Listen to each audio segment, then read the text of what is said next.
Good afternoon, everyone. It's a few minutes after 2, and we have to be out of here at 4 o'clock, or 4:30, and so we need to move on with our business. Thank you all for coming. This is Cedar Rapids Veterans for Peace, and we're having our Liberty Ship project today. And I want to introduce you to my partner, Lila, who's with the show today.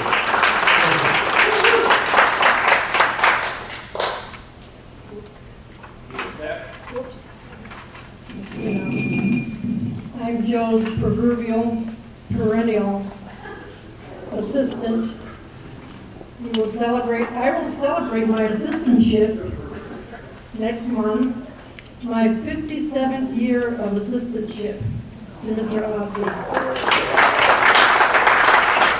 And I can tell you, it's never been dull. Thank you so much, everybody, for coming out on this beautiful day. Before we get started with our program, we would like to first introduce everybody to our Veterans for Peace members, Chapter 161, which was initiated after Chapter 169, I'm sorry. After 161 in Iowa City urged us for a couple of years to get our chapter started. And Dave Hempel is here, president of the Iowa City chapter. We're honored to have him here today. First, I would like to introduce our members, because these are the people who are the hard workers. These are the people who go to meetings on Saturday morning when they'd rather be out playing golf. They're the people that worry about writing letters to the editors.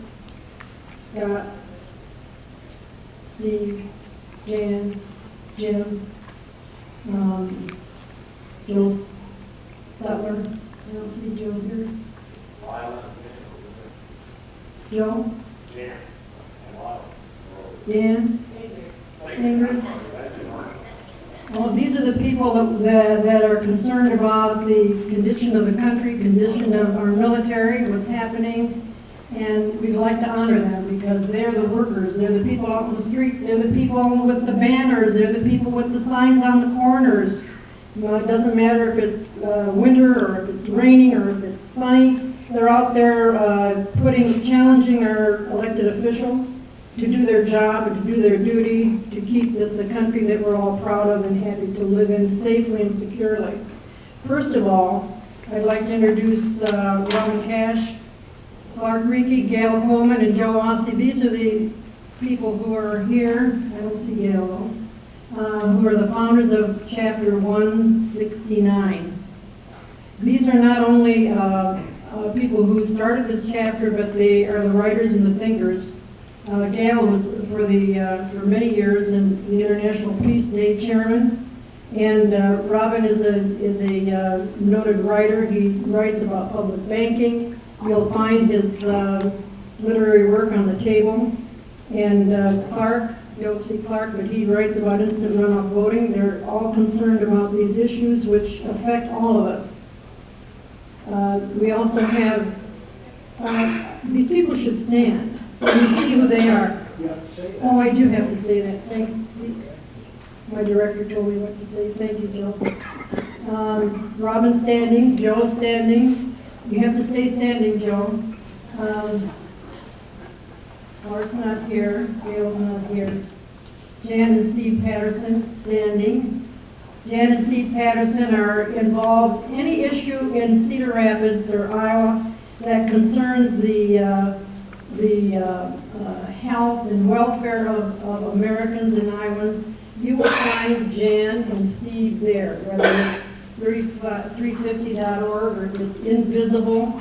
I'm sorry, indivisible. Anything to do with climate, good air, clean water, they are there, and they're always supporters of Veterans for Peace. And you'll find their letters in the Gazette, good letters too. I haven't finished yet, Joe. And Bob Spangler, is right alongside with Jan and Steve and Joe and Robin.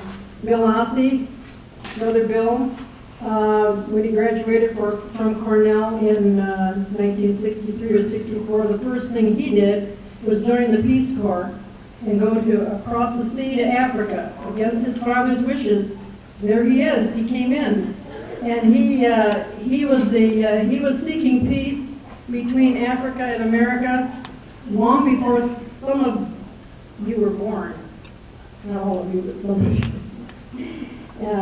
These are all peacekeepers, peace seekers. Jim Green, who represents Unity Center, is always such a strong supporter. We can always rely on Jim no matter what. I think I've introduced everybody but Ingrid. Ingrid is a first-generation Norwegian. You don't mind if I tell everybody, do you, Ingrid? Her parents came here to find a better life, and she spends her time helping. Emulates their memory and keeps their memory alive through her good works. Jan Watkins and Roy Watkins, her late husband, are world travelers and were peace negotiators between the Romanian Unitarian Church and the church here in Cedar Rapids, many times going back and forth. These are all peace-seeking, loving people, and this is what our mission is in Veterans for Peace. We're so happy that Dave Hempel is here from Iowa City, and I see somebody else from Iowa City. Who do I see? Oh, how could I forget? How could I forget you, Joe? We not only, I did forget probably one of the most important people in our group, and that's Walter Holmesy. Walter Holmesy is our in-house judiciary mind. He writes, he sends letters. Sometimes the Gazette doesn't publish them. Once in a while he might eke through something. His writings are based in the Constitution. Know your Constitution, know your rights, support the Constitution so that we maintain a good life in this country. There are many of his writings around the table. You can pick them up. I think I got everybody, Joe, didn't I? Oh, how could I forget Scott? Scott is the supreme thinker in our group. He thinks about these things, and he has to explain them to us because he's way ahead of us. But we really appreciate all the things that he does for us. He keeps our website, and he keeps us going, and he prepared the movie today and the microphones, and we appreciate everything that he does. He supports Indivisible and all of the good works that come out of all of these groups. Finally, we not only have all these accomplished people in 169, but we have in our audience an accomplished poet from 161 who came here from Iowa City. And his name is Joe Mashad. Joe is a veteran, and he's an accomplished poet. He writes about the condition of the country and where we're at, where we're going, all these things that we all think about. And before I introduce you to Liz Bennett, who's going to be our MC, Joe is going to read one or two of his poems. His books are for sale in the back, and there are a couple of other things for sale also. And he's been there, he's done it. So it's worth listening. Everybody isn't given the gift of being able to write poetry or prose. So I'd like to introduce Joe Mashad from Iowa City. Thank you, Joe.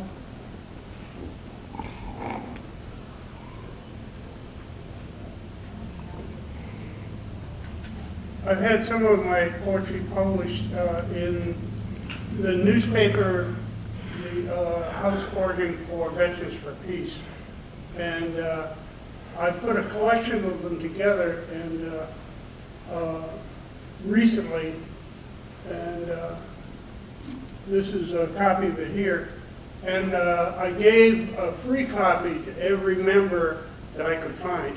every member of the Iowa City chapter. Other people, they got to fork up, you know. Somebody's got to pay the printer. I wanted to read, there's a first one that's short. I wanted to read it because it has something to do with Israel. And we're going to hear more about Israel in a little bit. The title is for the Palestinian poet Dareen Tatur. She was arrested by the Israelis for protesting against their treatment of the Palestinians. Israel is the tail wagging the fascist pit bull that is the United States. European Jewry was stripped of citizenship, stripped of dignity, stripped of humanity, and slaughtered like vermin by the Nazis.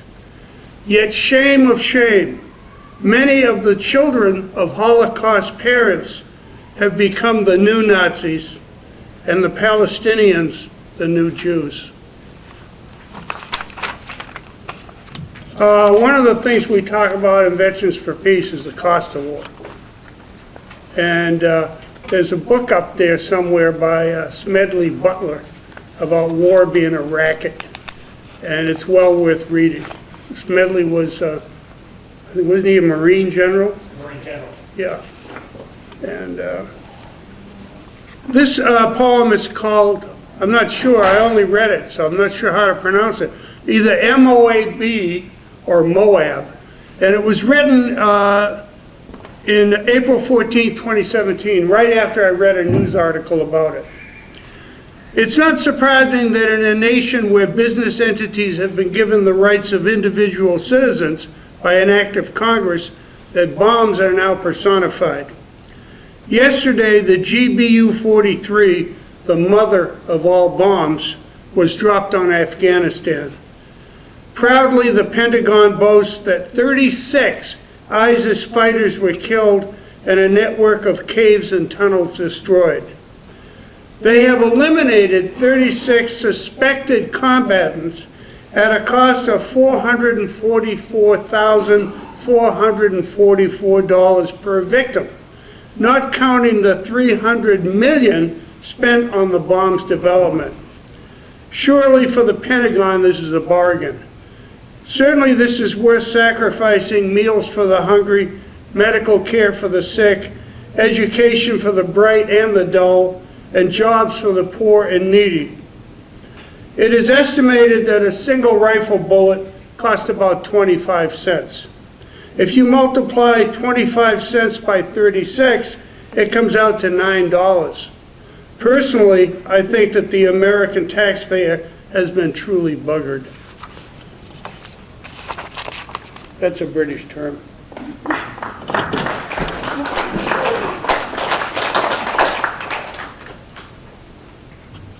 Thank you, Joe.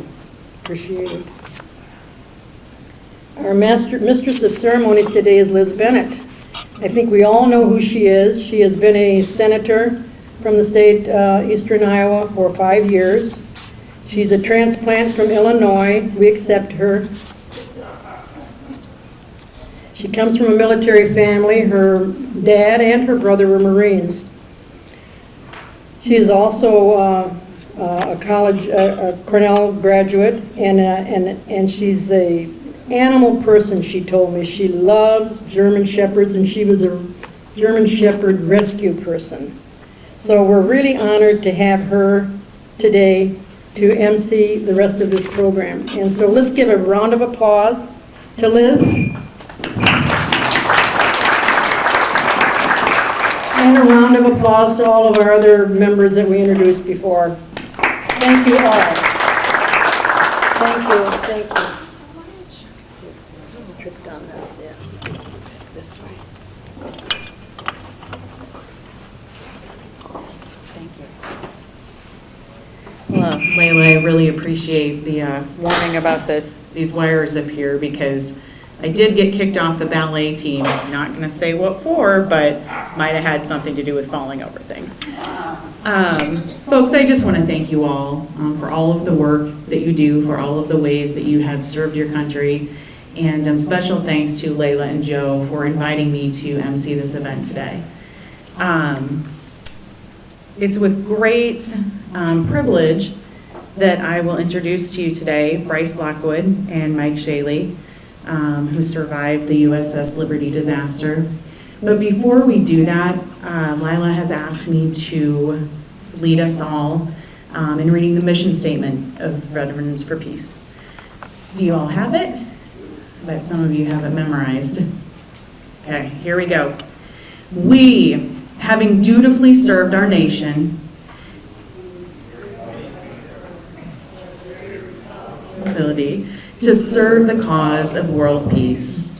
To this end, we will work with others to increase public awareness of the costs of war, to restrain our government from intervening overtly and covertly in the internal affairs of other nations, to end the arms race and to reduce and eventually eliminate nuclear weapons, to seek justice for veterans and victims of war, to abolish war as an instrument of national policy.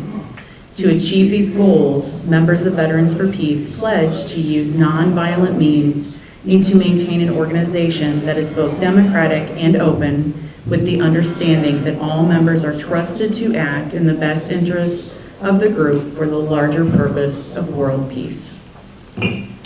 Thank you. And with that, I'd like to introduce to you Bryce Lockwood and Mike Shaley.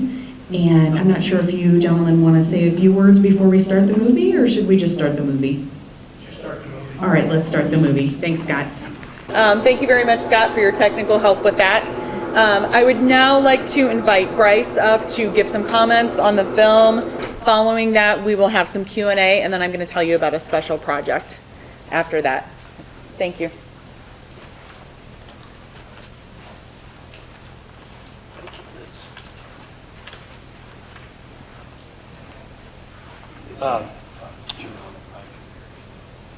I'd like to mention a few notes. There were several interviews with Lloyd Painter on here. Lloyd got crosswise of the skipper on the Liberty, and he gave him a less than stellar fitness report, and Lloyd got out of the Navy and went to work for the U.S. Secret Service. Some years later, he's in an elevator car in New York City with a fully automatic weapon. And Moshe Dayan got in the same car, and Lloyd said, "I thought about it." There was an interview with a Yudi Erel. He was the Israeli admiral, and was his father was the Israeli admiral. Yudi was the one who was skipper of the torpedo boat that fired the fatal torpedo at us. He claimed on there that it was a war zone. I would disagree with that. By international law, when you have a war zone with a shooting war going on, you are required to broadcast to all aircraft and ships at sea to avoid area bounded by. The coordinates are given. The Israelis never did so. So it was not a war zone. The Israelis had several violations of international law. You saw all of the Egyptian troops that were captured. They had captured an entire Egyptian brigade, somewhere in excess of 850 men. You saw the picture of them. The primary objective of the Israelis, or one of the primary objectives of the Israelis during the 6 days war, was the Golan Heights, which just this past week was in the news when a certain president said that that now belongs to Israel. And a contract for oil exploration was given to an American oil company by the name of Halliburton. And some of you may remember a certain vice president by the name of Cheney, who had something to do at one time with Halliburton. No connection. The troops that Israel needed for the attack on Golan Heights. Israel had plans on June 8th to attack Golan Heights when here comes the U.S.S. Liberty. that entire Egyptian brigade on the morning of June the 8th was ordered to dig their own graves, and then they were brutally murdered by the Israelis. Many of them had their hands tied behind their backs with barbed wire.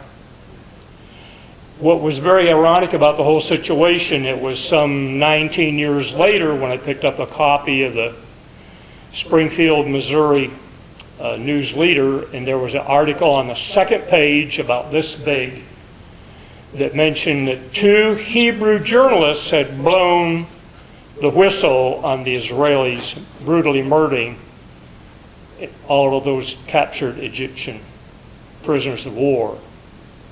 Folks, we're talking about a very serious violation of international law here. And the reason why Israel did that was those troops that were guarding all of those prisoners of war were needed for the attack on Golan Heights. Here's another interesting aside about the attack on Golan Heights. Somewhere I read an article that the Israelis had bribed the Syrian general who was in command of Golan Heights to withdraw his troops where it was a little easier for Israel to take that area. I was giving a lecture about 2 years ago in Kansas City, Kansas, and there was a Syrian gentleman there by the name of Fadi Banyamarja. And Fadi starts waving his hand and says, "My uncle was a lieutenant colonel in the Syrian army, and what you say is true."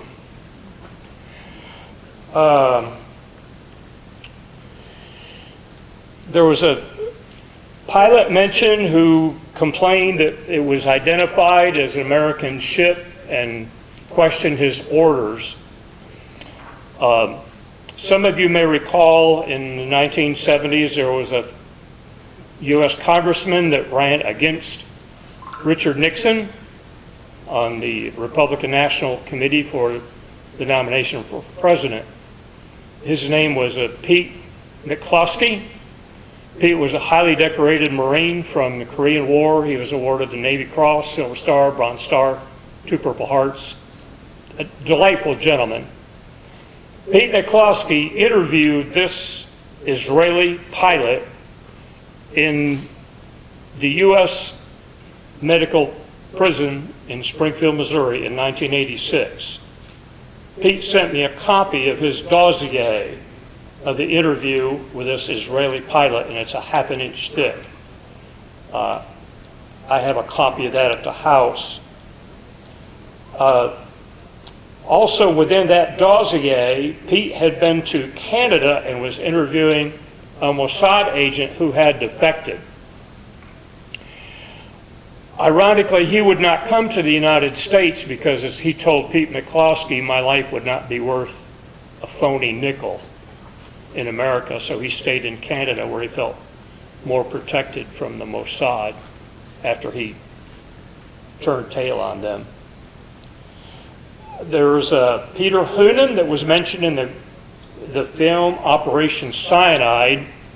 His book is no longer in print, but Peter Hoonan in his book had interviewed pilots of the B-52s that were on the runway at Beale Air Force Base in Marysville, California, long before the Liberty was attacked, fully armed with nuclear weapons, their engines idling.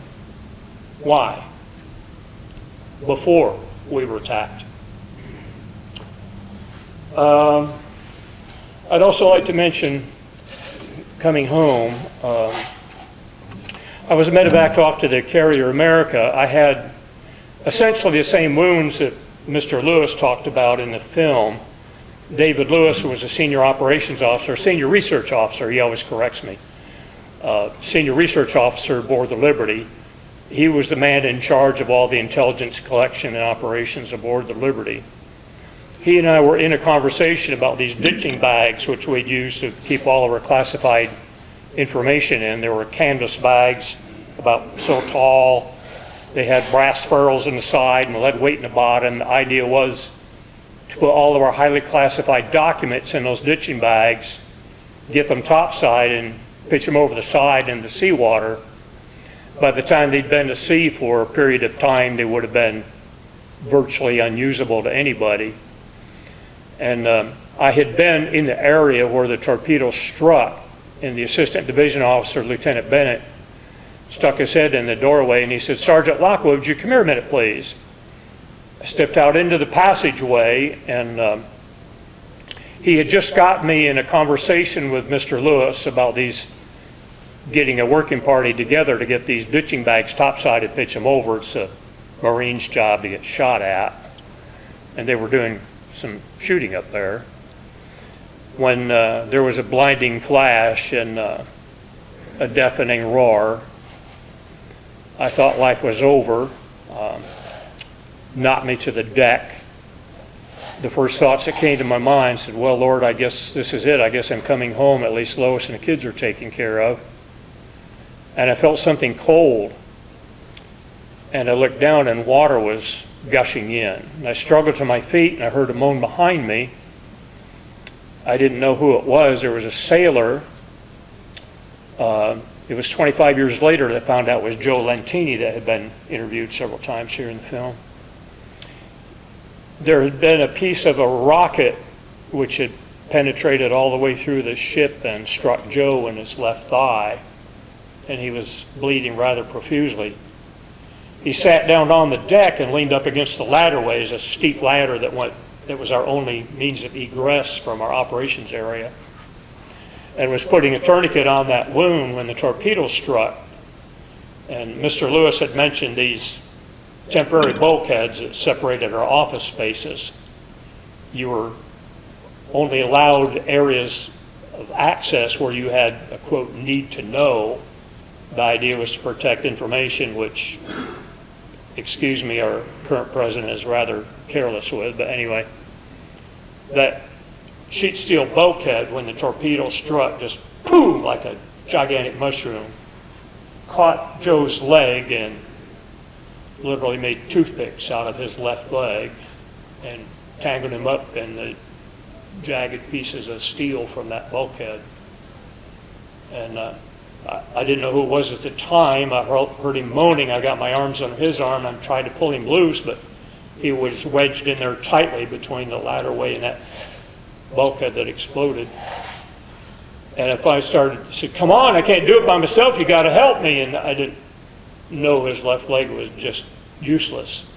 I said, come on, get your legs under you and help me push. Come on, push, push. And I saw him kind of struggling around, and he was able to push just enough with his right leg to where it could free him.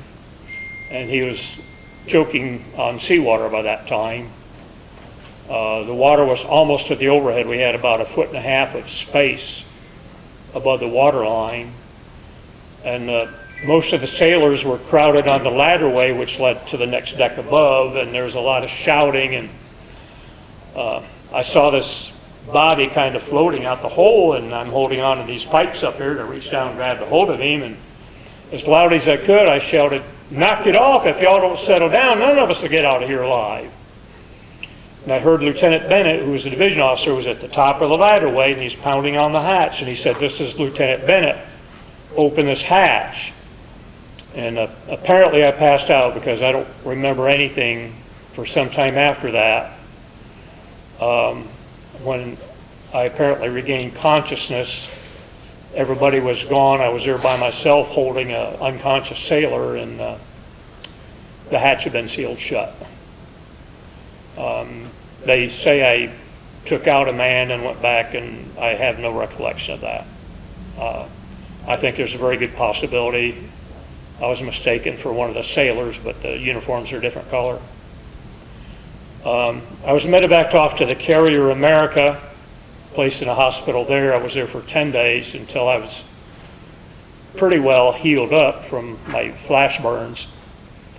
I was given orders to return to my home base, which is in Bremerhaven. My wife Lois and our children were there at Bremerhaven. The only uniform that I had was a working uniform that I had on. The Navy very graciously cleaned that up for me so I could wear it. But I needed a dress uniform. I borrowed one. There just happened to be a black Marine staff sergeant, same rank I was, same size I was on the America. I borrowed a uniform from him to return to my home base. I was flown off the America to Malta where the ship was dry docked. And I didn't have a place to sleep.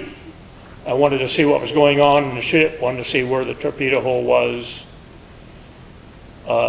When the torpedo struck, it had struck a fuel oil bunker.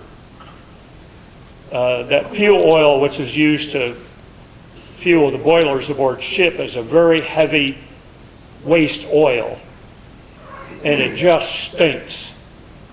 When that torpedo struck, it ruptured that tank, and that oil was everywhere. All the ladderways on board ship had that black oil all over it. I had it all down the front of my trousers, and I had these ugly fever blisters in my face, and this yellowish pus was oozing out over the front of this uniform. I didn't have a place to sleep because my mattress had been used for the triage for all these very seriously wounded. And someone said to me, "Oh, go up to sick bay and see Doc. Said he can put you up there in sick bay." So I went up and talked to our corpsman, and he said, "Oh yeah," I said, "there's 3 racks there, just sleep wherever you want to." He said, "Nobody will bother you." He said, "I hope that doesn't get to stinking in the night." And I said, "What's that, Doc?" And he pointed to a box that was about this big. It was over in the corner,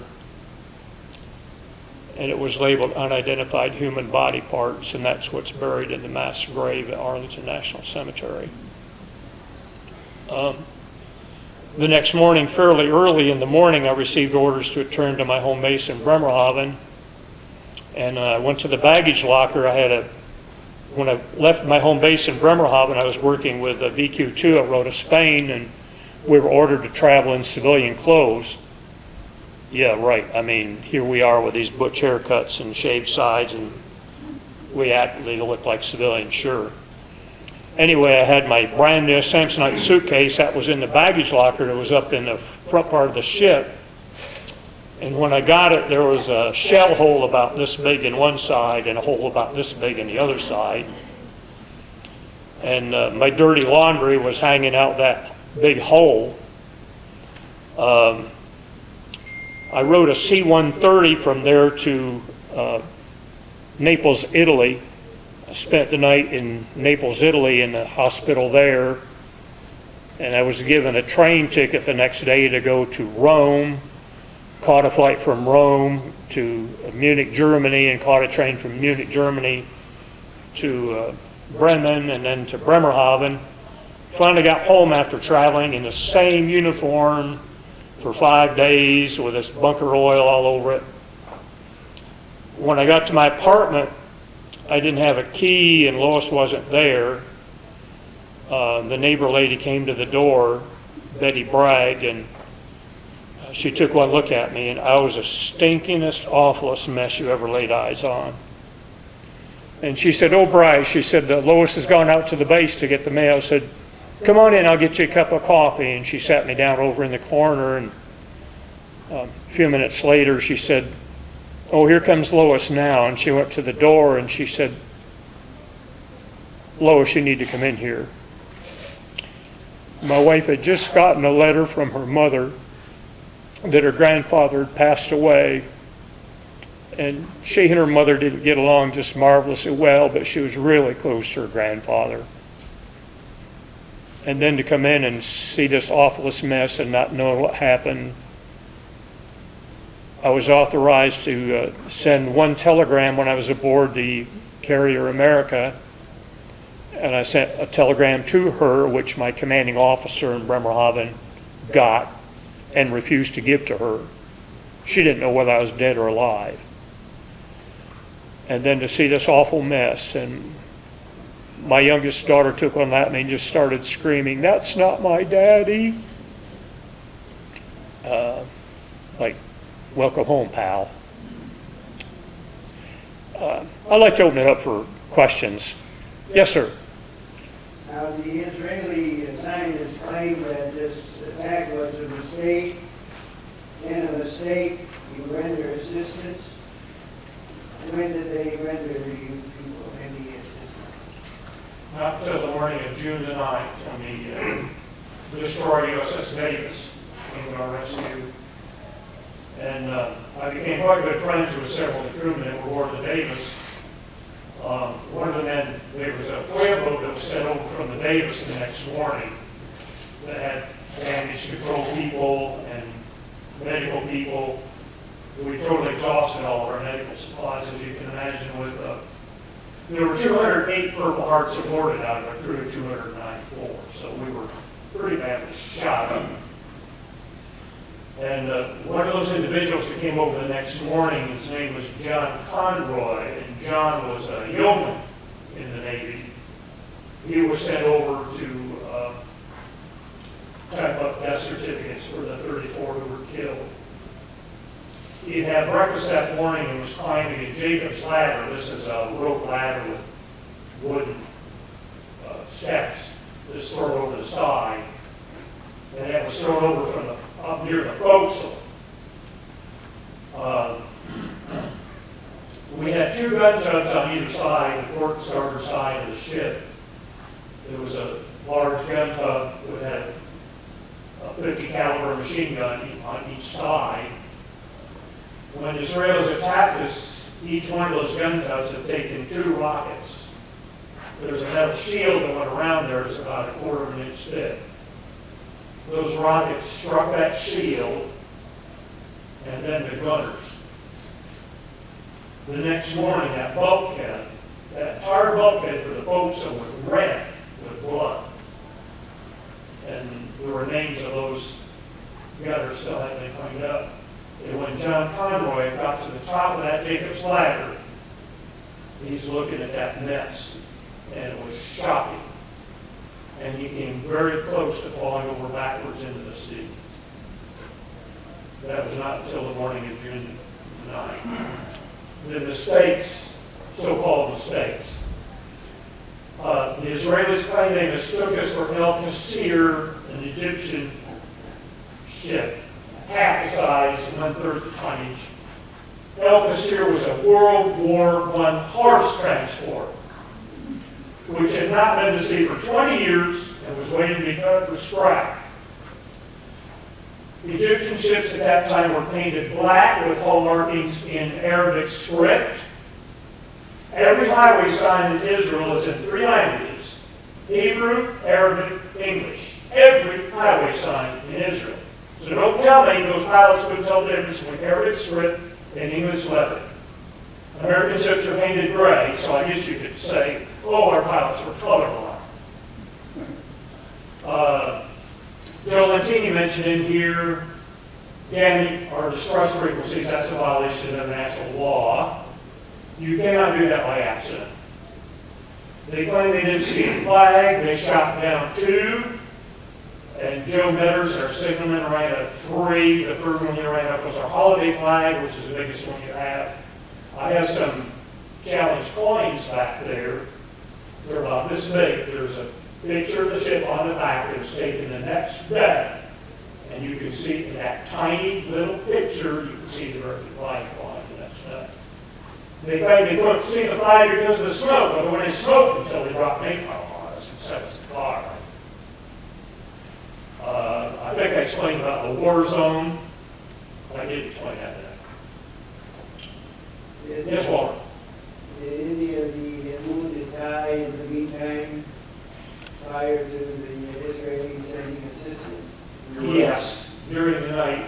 The Israelis never send assistance. No, he was talking about a U.S. ship he came to. What did you, that's what I thought he'd ask. Let me back up here. That's for Israeli assistance. Right, did they ever send assistance? He said on the 9th. No. The Israelis offered assistance, and that was politely refused. Right, but they never sent assistance, that's why I understood what you said. Let me back up a little bit. I was told to go to the radio room, which is on the port side. That was relatively away from where all the shooting was going on. There were 821 large caliber strikes on our ship. That's 40-millimeter cannon. That's those big, it didn't penetrate the ship, but they left splatter of shrapnel everywhere. That's what did a lot of the wounding. 821 large caliber. There were 3,100 strikes by heavy caliber machine guns. The Israelis, with their motor torpedo boats, were using a 30-millimeter projectile. The shell is about this size. The projectile is the size of a cigar. There's a brief picture here of the captain holding up one of those. Looks like he's holding a cigar. 3,100 of those. Now, while I was in that radio room, I heard another mayday go out. Firefox, Firefox, this is Rockstar, under attack by unidentified surface and naval units requiring immediate assistance. And as soon as that was acknowledged, the shooting stopped. And I saw some sailors go through the radio room with 3 life rafts. And they put them over the side. I heard them splash in the water. Then I heard a revving of diesel engines and more machine gun fire. And one of those sailors came back to the radio room and he said, I don't know what we're going to do now. That was a machine gunning of life rafts, which Israelis did. And it's my understanding that this motor torpedo boat, Beauty Rel, was skipper of, picked up one of those, he denied it here in the film, picked up one of those life rafts, took it back to his home base in Haifa, and that, I understand, is on display in the Israeli Naval Museum in Haifa, along with the ship's wheel on that torpedo boat that fired the fatal torpedo. How ironic is that? Now, we heard helicopters come over. The Israelis claimed they sent 2 rescue helicopters over. They were fully loaded with fully armed troops, automatic weapons, hand grenades hanging off them, belts of machine gun ammunition. Excuse me, to rescue people in the water with automatic weapons? We know what they were for. That was about very shortly after that mayday was acknowledged, those helicopters left. And we secured from our abandoned ship, because we had no place to go. We heard another helicopter come over, and we were ordered to go back to general quarters again.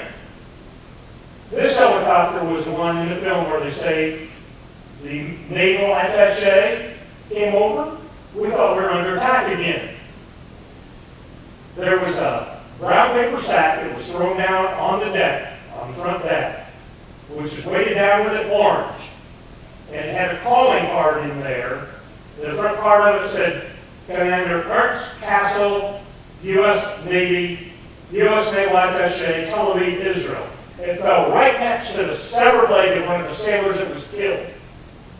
And on the back of that card, it says, have you casualties? If you get a copy of Mr. Ennis's book back, there's a picture of that calling card in there. In 1992, there was a film that was produced by NBC. It was shown in October of 1992, and it was called The Story Behind the Story, The Attack on the U.S.S. Liberty. In that film, the U.S. Naval Attaché, Ernst B. Castle, is on their internet. He said, they didn't intend to sink that ship. If they had intended to sink that ship, they would have done so with rouge de guerre. Now, I'm no French linguist, so whatever that means. Yes, sir. When you were doing rescue ships, U.S. rescue ships, came the next day, taking you from the Liberty to their ship, did none of those soldiers ask what happened or who did this or what was your condition? I mean, I can't imagine they were just looking to his wounded soldier and say, you guys need help. Did anybody ask what happened or what you thought happened? In my particular case, I was more interested in getting help. Personally, no. Usually, there was probably conversation going on. The officers were gathering and collecting information or whatever it is. But as far as the people that came on board and dealt with the extrication of the people from our ship to theirs, it was done very meticulous and very professionally. When you get them to go where they can, Well, that's just here to help you. That's what happened. When the Davis was dispatched to come to our aid, the admiral told the skipper of the Davis at that time, his name was Hilton, I forget his first name now, was Captain Hilton was the skipper of the Davis. They were ordered no pictures to be taken, no questions to be asked of the crew. And Captain Hilton had a 35mm camera, and he took a lot of pictures in violation of the Admiral's order. And every Davis reunion that we go to, there's 2 huge albums full of pictures that Captain Hilton had taken the morning after the My attack. second comment, I was in Jeddah, Saudi Arabia, when this all happened with Raytheon. And the fact that came out, which was ignored immediately, is that it was reported that the Egyptian Air Force literally had been destroyed the first day. Therefore, they had no attack airplanes available, and the only one that had Mirage jets in the entire region was the Israelis and France.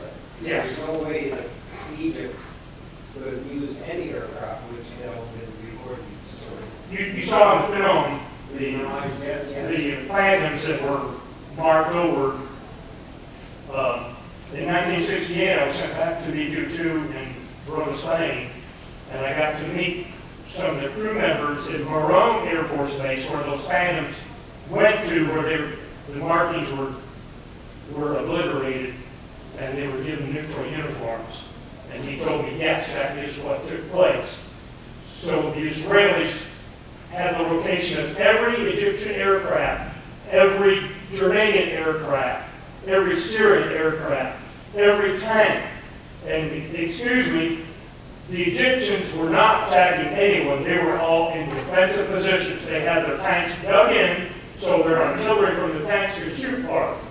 They were in defensive positions. What I'm saying, in addition to what you explained, those were French Mirage jets in the film up there with the triangle wings, and the Israelis. Those are the double wings? Yes, those are the only country that had them. that had them. Yes, sir. Did the U.S.S. Liberty have capabilities that included jamming communications? And if so, what impact could they have had on the Israeli offensives on 3 fronts of the war? We did not have that capability. It was the Israelis that were jamming our frequency, so we could not get off distress signals. Yes. Okay, well, in terms of reconnaissance, what was the capability of the ship in terms of intercepting communications? I think that was explained in the film. We could intercept almost anything. Okay.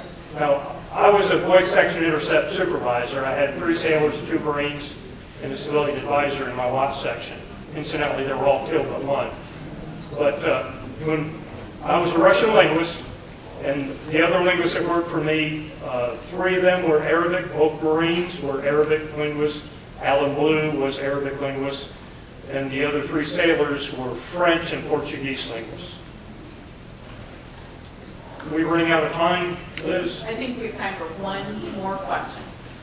Yes, sir. Were you given orders not to talk about the incident? My situation was kind of unique because I was temporary border, and they were kind of in a rush to get me back to the home base in Bremerhaven. It was about a week after I got back. The Navy sent a JAG officer, lieutenant commander, all the way from the United States to Bremerhaven with documents for me to sign. But there was nothing in those documents that specifically said, don't talk to anybody about the attack on the ship. It all had to do with the standard, keep your mouth shut about the work that you're doing, that you had to sign every so often. In fact, while we were in the secure communication spaces, I talked about it quite frequently with, there were other men there. In Bremerhaven, I was a section supervisor in Bremerhaven. We did processing and recording of Soviet strategic rocket forces. And when I was on watch, the watch officer for my section was James Ennis Jr., who wrote the book Assault on the Liberty. Every message that I sent out had to have Jim Ennis' signature on it. Mid-watches, when it was quiet, when I went up to his office, we'd sit there and talk quite frequently about what happened. In fact, he was writing notes and smuggling them out. And writing notes for his book, sold on Liberty. When we were in Rock Malta, we had an admiral overboard, I believe his name was when he removed his eagles or stars and went through and gathered with the men who were left, getting their opinion, what they saw, what they did. He said, I'm just one of the guys right now. You can tell me anything you want. When you walk out the door, you will not discuss this with anyone. When we get involved, you will be instructed on what to say, who to say it to, and especially news readers. If they get quoted by anybody in the news, tell them you can hold a part of the Navy and they will answer anyway. We're instructed not to talk about anything. Were you instructed not to talk among yourselves also? That was never going to happen. You know, we were going to talk about it anyway. But I mean, we could not discuss it. And like it said in the movies, in the film, the ones that stayed in, no two sailors were ever allowed to be at the same port. They sent them all around the world, and so they could not discuss it and possibly influence other people over here. I'm wondering if you think, aside from the Israelis, do you think ahead of time there was foreknowledge? Because you implied that when you were talking about the planes on the west coast in California being loaded, you know, you said they're... James Angleton was mentioned in the film. Yeah. He was head of counterintelligence division at the CIA, and he was in cahoots with Israelis on setting up, and that's in that book back there, Blood in the Water. So do you think that was just in the CIA, or do you think that was National Security Agency also being aware of that? I honestly don't know the answer to that. Do you have any speculation? Or it sure appears like we were just Screw set. job, you did anything? what was that? The screw job, you did anything? Yeah, but I'm wondering about how far and wide, was it just CIA, or was National Intelligence, agents, was there other things? Yeah, was it a larger operation, or was it just a handful of people in the CIA, or what do you think? I don't think it was just a rogue operation. I think Johnson was fully aware of it. Prior to... Yeah. When he came on there, he said, I will not have my allies embarrassed. Now, how did he know his allies were attacking us or were using unmarked aircraft? Well, we didn't know until torpedo boats came in. But that doesn't show prior knowledge. It just shows once the event happened, he was informed, wherever he got his intelligence about that aspect. But it doesn't show prior. He said, when you ordered the aircraft back, I will not have my allies embarrassed. Yeah. And at that point, we did not know who was attacking us. I think Bryce was getting a collusion prior to this, because one of the rationales of Operation Sun had to instigate a war between the United States and Egypt.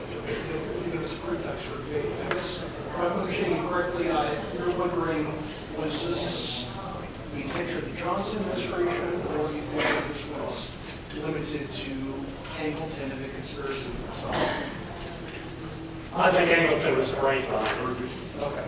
I don't believe NSA, CIA, FBI, I don't think they communicate very well with each other. I think there are little groups in all of them, and basically they supposedly are going to work for the same outcome, but I think you just got, it's too big of a group and too vast of an organization that you can't control. Okay, well, Mike, Bryce, thank you very much for coming. And I have a few quick announcements. We want to be respectful of the library, and so we do need to hustle out of here in just a couple minutes. But a couple different things. Veterans for Peace is working to build a monument to the U.S.S. Liberty at Veterans Memorial Park. We will need everybody's help with that. The group is also working on empowering children to build the plaques like you see here. They need everybody's help with that. A couple other events that are going on. Wednesday, June 5th, Ed Whipple will give a program on Palestine.